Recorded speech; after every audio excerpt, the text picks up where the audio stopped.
قال لا تخافا إنني معكما أسمع وأرى. بسم الله الحمد لله رب العالمين. اللهم صل على محمد وعلى آل محمد كما صليت على إبراهيم وعلى آل إبراهيم إنك حميد مجيد. അസ്സലാമു അലൈക്കും വറഹ്മത്തുള്ളാഹി വബറകാതുഹു. അപ്പോൾ നമ്മൾ ജബാറിൻ്റെ വിവിധ പാർട്ടുകളായിട്ട് ഖുർആൻ പഠന പരമ്പര എന്ന് പറഞ്ഞുകൊണ്ട് അദ്ദേഹം നടത്തി വരുന്ന, എനിക്കത് പറയുമ്പോൾ തന്നെ ചിരിയാണ് വരുന്നത്. കാരണം ഇസ്ലാമിനെ കുറിച്ച് യാതൊരു അറിവുമില്ല.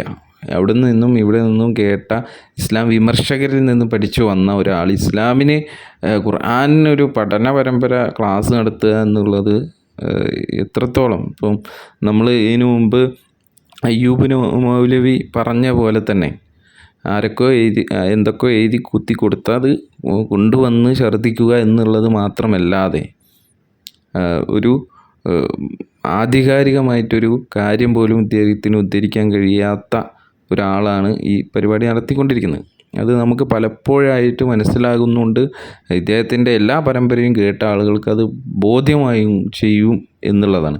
പക്ഷേ അവരുടെ മനസ്സിലെ ആ ഒരു എന്താ പറയുക വെറുപ്പ്, ഇസ്ലാമിനോടുള്ള വെറുപ്പ്, അല്ലെങ്കിൽ ദൈവിക ഇച്ഛയെ അനുസരിച്ച് ജീവിക്കണമെന്നുള്ള ഒരു എന്താ പറയുക അതിന് കഴിയായിക, അതൊക്കെയാണ് ഇവരെ ഇതിൽ തന്നെ പിടിച്ചു നിർത്തുന്നതിന് ഒരു കാരണമായിട്ട് എനിക്ക് മനസ്സിലാകുന്നത്. കാരണം ഇവരുടെ ഒരു എന്താ പറയുക ഇതിലിവർ ഫേമസ് ആയിക്കൊണ്ടിരിക്കുകയാണ്.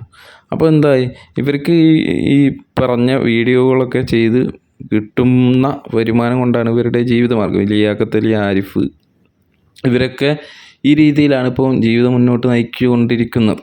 സംഘികളിൽ നിന്ന് ഫണ്ടും കാര്യങ്ങളൊക്കെ ഈ ആരിഫ് ഹുസൈനെ പോലുള്ള ആളുകൾക്ക് വരുന്നുണ്ടെന്ന് ഇവർ തന്നെ, ഈ പറഞ്ഞ ജബർ അടക്കമുള്ള ആളുകൾ പറഞ്ഞിട്ടുണ്ട്. ഇവർ ചിലപ്പോൾ അത് വാങ്ങുന്നുണ്ടാവില്ല, പക്ഷേ ഇവർ മറ്റുള്ള രീതികളിലാണ് ഇവർക്കുള്ള സമ്പാദ്യം. ഈ യൂട്യൂബിൽ നിന്നും മറ്റും കിട്ടുന്ന വരുമാനവും ഇവരുടെ സംഘടനകൾ സഹായിക്കുന്ന സഹായങ്ങളുമൊക്കെ വെച്ചിട്ടാണ്. കാരണം ഇദ്ദേഹം ഒരു LKG അധ്യാപകനായിരുന്നു എന്നാണ് പറഞ്ഞു കേട്ടത്. അപ്പോൾ ഈ ഒരു വരുമാനം കൊണ്ട് ഈ രീതിയിലുള്ള ആർഭാട ജീവിതങ്ങളും അമേരിക്കയിലും മറ്റുമൊക്കെ പോയി കുട്ടികളെ പഠിപ്പിക്കാനും അതേപോലെ ടൂറൊക്കെ പോയി ഭയങ്കര എൻജോയ് ആയിട്ടാണ് അദ്ദേഹത്തിൻ്റെ ജീവിതം. എന്തായാലും അദ്ദേഹത്തിൻ്റെ വ്യക്തി ജീവിതത്തിലേക്ക് നമ്മൾ കടക്കുകയല്ല. അപ്പം ഈ ജീവിതം ഇനി മാറ്റിക്കഴിഞ്ഞാൽ വീണ്ടും പണിയെടുത്ത് ജീവിക്കേണ്ടി വരും എന്നുള്ളത് കൊണ്ടായിരിക്കാം ഇവർ ഈ വീഡിയോകളൊക്കെ പടച്ചു വിടുന്നത് എന്നാണ് നമുക്ക് മനസ്സിലാവുന്നത്. അല്ലാഹു ആലം. എന്തായാലും നമുക്ക് ഈ പ്രാവശ്യം 44ാമത്തെ പാർട്ടിൽ ഇദ്ദേഹം എന്താണ് കൊണ്ടുവരുന്നത് എന്നുള്ളതൊന്ന് കേൾക്കാം. അതിനുശേഷം മറുപടിയിലേക്ക് കിടക്കാം. അവർക്ക് നാം വിവരിച്ചു കൊടുക്കും. നാം ഒട്ടും മറഞ്ഞു പോയിരുന്നിട്ടില്ല. അർത്ഥമില്ലാത്ത വാക്കുകളാണ്. എന്താണ് ഇവർ ശരിയായ അറിവ് വിവരിച്ചു കൊടുക്കുക? ശരിയായ അറിവ് നേരത്തെ അവർക്ക് അങ്ങ് വിവരിച്ച് ബോധ്യപ്പെടുത്തി കൊടുത്താൽ പോലെ. സർവശക്തനായ പഠിച്ചവനെ ഈ സ്വന്തം സൃഷ്ടികളായ മനുഷ്യരെ കാര്യങ്ങൾ ബോധ്യപ്പെടുത്തി കൊടുക്കാൻ വല്ല ബുദ്ധിമുട്ടുണ്ടോ? അത് ബോധ്യപ്പെടുത്താതെ ഈ മറിഞ്ഞിരുന്നിട്ട് ദൂതന്മാരെ തൊട്ടി കെട്ടിയിട്ട് ഇടനിലക്കാരെ അയച്ചിട്ട് ഇങ്ങനെ ഒരു കള്ളക്കളി കളിക്കേണ്ട ഒരു ആവശ്യം ദൈവത്തിലില്ല. അപ്പോൾ പിന്നെ ദൈവം ഈ പറയുന്നതിന് എന്താർത്ഥമാണുള്ളത്? ഈ പറയുന്നതും ദൈവമല്ല. ദൈവം വേറെ ആളെടുത്ത് പ്രത്യേകിച്ച് അയാൾ വേറെ ആളോട് മന്ത്രിച്ചാലും കാണാതെ തിരിച്ചുപോയി. എന്നിട്ടാണ് മൂന്നാമത്തെ തോട്ടി ആണ് ഇവിടെ വന്നിട്ട് ദൈവത്തിന്റെ ഭാഷയിൽ സംസാരിക്കുന്നത്. അത് തന്നെ ഏറ്റവും വലിയ തട്ടിപ്പല്. അന്ന് തൂക്കുന്നത് സത്യമാണ്. അപ്പോൾ ആരുടെ തുലാസ് കനം തോന്നുന്നുവോ അവരാണ് വിജയികൾ. ഈ തുലാസ് ഇടക്കിടക്ക് വരുന്നുണ്ട്. കാരണം മുഹമ്മദ് കച്ചവടക്കാരനായിരുന്നു. അതിനപ്പുറം അതിനൊരു വ്യാഖ്യാനവും ആവശ്യമില്ല. മുഹമ്മദ് ഈത്തപ്പഴമൊക്കെ തൂക്കി വിറ്റിരുന്ന ഒരു കച്ചവടക്കാരനായിരുന്നതുകൊണ്ട് മുഹമ്മദിന്റെ ഈ കച്ചവടത്തിലും ഒരു തുലാസ് വന്നു. എന്നിട്ട് ഇങ്ങനെ നന്ദിയും തന്നെയും തൂക്കിയിട്ട് കൂടുതൽ തൂങ്ങിയതിനനുസരിച്ച് നരകത്തിലും സ്വർഗത്തിലും രണ്ടും തൂങ്ങാതെ തുല്യമായിട്ട് നിൽക്കുകയാണെങ്കിലാണ് ഈ ആറാഫിൽ കയറ്റിയിരുത്തുന്നത്. അതാണ് ഇപ്പോൾ ഈ കഥയിൽ പറയുന്നത്. അപ്പോൾ ഇദ്ദേഹത്തിൻ്റെ പ്രശ്നം എന്ന് പറഞ്ഞാൽ ഇതാണ്. എന്നാൽ നമ്മുടെ ദൂതന്മാർ ആർക്കിടയിലേക്ക് അയക്കപ്പെട്ടുവോ അവരെ തീർച്ചയായും നാം ചോദ്യം ചെയ്യും. അയക്കപ്പെട്ട ദൂതന്മാരെയും നാം തീർച്ചയായും ചോദ്യം ചെയ്യും. എന്നിട്ട് ശരിയായ അറിവോടുകൂടി നാം അവർക്ക് കാര്യം വിവരിച്ചു കൊടുക്കുന്നതാണ്. ഒരിക്കലും നമ്മുടെ അസാന്നിധ്യം ഉണ്ടായിരുന്നിട്ടില്ല.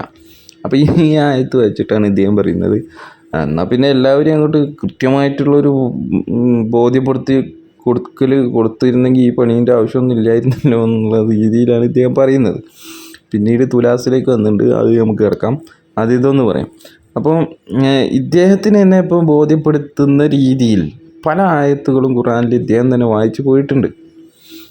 അതുമാത്രമല്ല, കൃത്യമായ വിശദീകരണം വെച്ചുകൊണ്ട് തന്നെ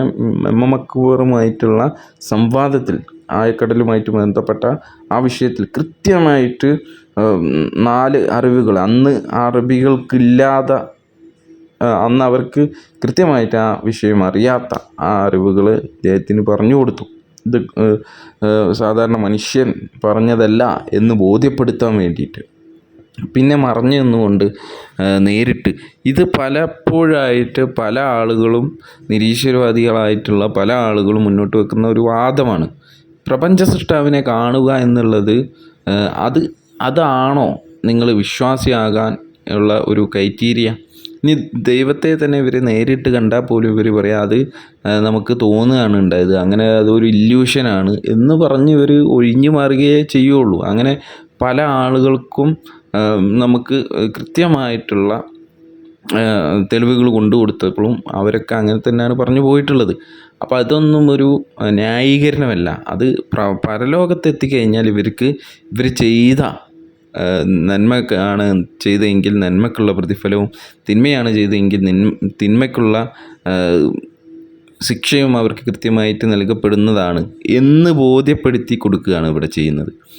ആരോടും അനീതി, അക്രമമോ അള്ളാഹു സുബ്ഹാനഹു വ തആല കാണിക്കില്ല. നിങ്ങൾക്ക് പറഞ്ഞു തന്നിട്ടുണ്ട് ഇത് ഈ ഐഹിക ജീവിതത്തിൽ നിങ്ങൾ ചെയ്യേണ്ട കാര്യങ്ങൾ, ചെയ്യാൻ പാടില്ലാത്ത കാര്യങ്ങളും, നിങ്ങളുടെ രക്ഷിതാവിനെ മാത്രം ആരാധിക്കണമെന്നും അവനെ നിഷേധിക്കരുത് എന്നും ഒരു സൃഷ്ടാവുണ്ട്, ആ സൃഷ്ടാവ് ഇല്ല എന്ന് പറയുന്ന ആളുകൾക്കും താക്കീതുമായിട്ടുമാണ് നമ്മളിൽ നിന്ന് തന്നെ, മനുഷ്യരിൽ നിന്ന് തന്നെ മനുഷ്യർക്ക് ദൂതനെ, ഒരു ടീച്ചറെ ആക്കി അയച്ച് തന്നിട്ടുള്ളത്.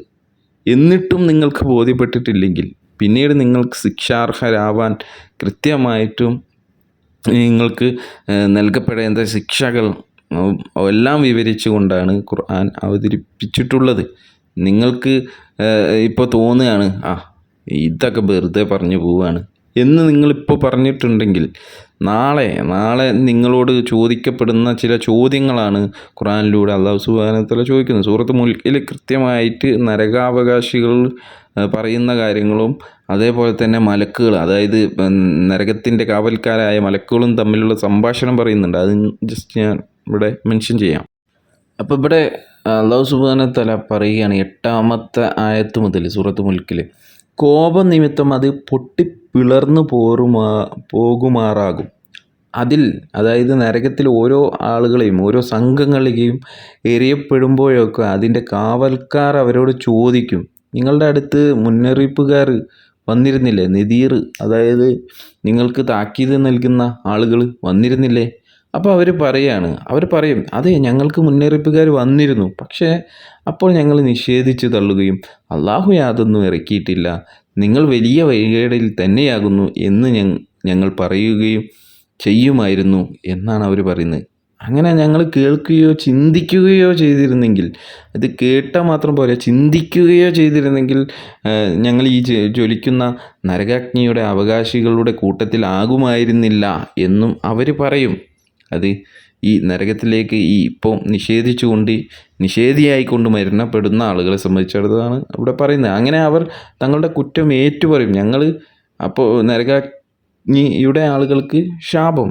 ഇതാണ് ഖുർആൻ കൃത്യമായിട്ട് ഇവിടെ ഈ വിഷയങ്ങളൊക്കെ കൈകാര്യം ചെയ്തിട്ടുണ്ട്. ഈ മരണത്തിന് ശേഷം ഇപ്പോൾ ഈ പറയുന്ന ആളുകളൊക്കെ അന്ന് അവർ തന്നെ ഏറ്റുപറയും, ഞങ്ങൾ കേട്ടിരുന്നു, പക്ഷെ ഞങ്ങൾ എന്ത് ചെയ്തു, അന്നത് ഇതൊന്നും അങ്ങനൊന്നുമില്ല, ഇതൊക്കെ നമുക്ക് വെറുതെ തോന്നുന്നതാണ്, ഇതൊക്കെ കെട്ടിച്ചമച്ചതാണ്, ഇതൊക്കെ മനുഷ്യന്മാരുണ്ടാക്കിയതാണ് എന്നൊക്കെ പറഞ്ഞ ആളുകളെ പറ്റിയാണ് അല്ലാഹു സുബ്ഹാനഹു വ തആല കൃത്യമായിട്ട് ഇവിടെ നമുക്ക് പറഞ്ഞു തരുന്നത്. ഇനി നമുക്ക് മീസാനിലേക്ക് കടക്കാം. അപ്പോൾ ഇയാൾ വിചാരിച്ച് ഇതേപോലെയുള്ള തൂക്കുന്ന എന്തോ ഒരു തലാസാണ് അവിടെ ഉള്ളത്. അതിൽ വെച്ച് ഇപ്പുറത്ത് നന്മയും ഇപ്പുറത്ത് തിന്മയും അങ്ങനെ ഓരോ സാധനങ്ങൾ ഇങ്ങനെ ഇട്ടിട്ട് തൂക്കും. ഇതാണ് ഇദ്ദേഹം വിചാരിക്കുന്നത്. അവിടെ ഖുർആനിൽ പറയുന്ന അന്നത്തെ ദിവസം കർമ്മങ്ങൾ തൂക്കി കണക്കാക്കുന്നത് സത്യമായിരിക്കും. അപ്പോൾ ആരുടെ തുലാസുകൾ കനം തൂങ്ങിയോ അവരാണ് വിജയികൾ.